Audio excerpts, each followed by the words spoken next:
Kamusta na mga kameds? May ire-repair nga pala ako ngayon na isang cellphone. Ang unit na to ay iPhone 8 Plus. So, ang issue pala nito, mabilis siyang malobat. So, yung may-ari, bumili siya ng sarili niyang battery. Bali ako lang ang pinapakabit niya ng battery. Pwede naman yun, sa customer yung battery. Pero ang ano lang nun, yung siyempre yung sa warranty, hindi katulad dun sa may supplier ko, kung may defect, pwede natin papalitan. Pero kung si customer ang bumili, doon niya ibabalik sa pinagbilihan niya. Pero ito kasi galing to sa online niya nabili, kaya medyo kung magkaroon ng diferensya, medyo matagal siyang ibalik or mahirap nang ibalik. So yan, binabaklas ko muna yung sa may gilid niya. Ginamitan ko siya ng manipis na card, yung sa may pinaglagyan ng SIM card. So ini-slide ko lang siya dahan-dahan. So dahan-dahan lang pag-slide yan para hindi rin masira yung LCD, kasi maselan yung LCD ng mga iPhone. So wag din palang isasagad yung card dito sa bandang kanan ng LCD, kasi nandiyan yung flex ng LCD. Pag yun na damage, hindi na siya gagana o hindi na magkakaroon ng display. So yan, tandahan lang, inaangat ko siya. Ginamitan ko rin pala ng sanction para maangat yung LCD ng iPhone 8 Plus. So yan, natanggal ko na yung LCD. So ganyan lang ang pagano yan, nilagyan ko lang ng kalang sa may gilid para hindi rin siya tuluyan na lumapag doon sa may flooring ng lamesa ko, kasi baka mabanat yung flex niya. So yan, tinatanggal ko muna yung rubber na pandikit niya dyan sa may gilid. Hilahin mo lang siya. So medyo mahirap siyang tanggalin, kaya yun, naputol yung manipis na rubber na pandikit niya. So yan, sinusubukan ko pa rin siyang tanggalin. Ginamitan ko ng maliit na flat screw, iniikot-ikot ko lang. So tanggalin muna natin pala yung metal cover plate ng battery, tapos tanggalin natin yung connector ng battery para iwas din sa short. So kasi tatanggalin natin tong battery ng iPhone 8 Plus na to, yun ang papalitan natin. Mabilis na kasi siyang malobat. So yung ipapalit pala natin na battery dito, ang pangalan ay Yobao. Okay naman to, magandang klaseng battery naman to. Quality din naman, kasi yung nagpagawa pala na to, pangalawang beses niya ng nagpapalit sa akin ng battery. Yung isa naman, yung isang cellphone niya, iPhone 6 ata yun. So napalitan ko rin siya ng battery. So siya rin ang bumili. Ganun din, Yobao din yung pangalan ng supplier, pangalan ng battery pala. So yan, tinatanggal ko na yung battery.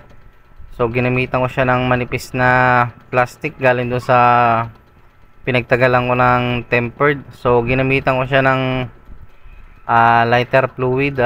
Yun, ini-sprayan ko doon sa may manipis na plastic para mislide doon pa ilalim sa may battery, kasi meron siyang yun nga, yung pandikit kanina na nihila ko, so naputol siya, kaya hindi agad matanggal tong battery na to. Pero kung mahila mo man yun na dire-diretso hindi maputol, mabilis lang tumatanggal yung battery. Kaya yun ang problema pag gano'n na naputol, obligadong talagang susundutin mo siya ng manipis na plastic. Ginamitan ko ng thinner. So yan na nga pala yung ipapalit ko na battery. Yan ang pangalan niya, Yobao.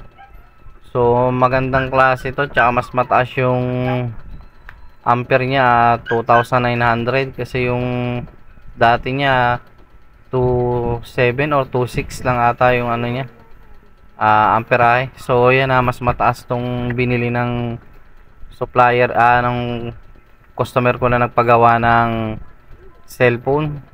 So mas mataas yung milliampere pala nito, yung battery na yan. Kaya mas maganda siyang gamitin at mas maganda quality. Mas matagal siyang malobat. So yun na, kinakabit ko na nga pala yung connector ng battery. Tapos binabalik ko na rin yung metal plate cover nya. Tapos yung mga maliliit na tornilyo, ibalik din natin isa-isa. Kung ano yung mga tinanggal, dapat yun din ang ibabalik natin. Kailangan hindi rin siya magkulang. Yung pa naman pinaka maselan sa pagre-repair, minsan pag lalo na maliliit na tornilyo, minsan hindi natin mapapansin na misplace, kaya dapat talaga itabi ng maayos. So ayan, ay nakaikabit ko na yung mga tornilyo. So iti-testing ko muna yung cellphone kung mag-open ba. So yun, okay naman, nag-open na yung cellphone. So check muna natin kung okay ba. Yung sa may touch nya, kung hindi ba nagkaroon ng diferensya. So yan, okay naman, okay naman yung touch nya. So in-off ko muna yung cellphone para i-fix na natin tong LCD. So yan, ididiin lang natin dito sa bawat gilid. Doon ko inumpisan sa may ibabaw. May lock kasi doon, yun, kailangan pumantay din siya. Tapos yan, ididiin lang natin sa bawat gilid para yung LCD lumapat doon sa may frame. So yan, dyan din sa may ilalim, idiin lang natin. So yan, ibabalik ko na pala yung dalawang tornilyo na maliit na tinanggal ko dyan sa may baba, dyan sa may charging port nya.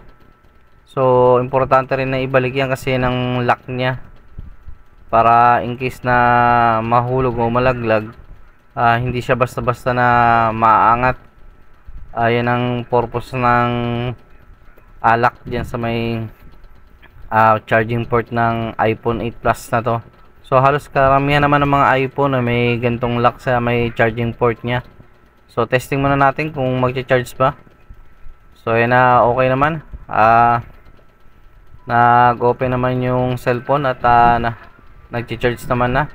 So yan, ibabalik na natin to sa may-ari ng cellphone para magamit niya na. So salamat sa pakikinig mga kameds.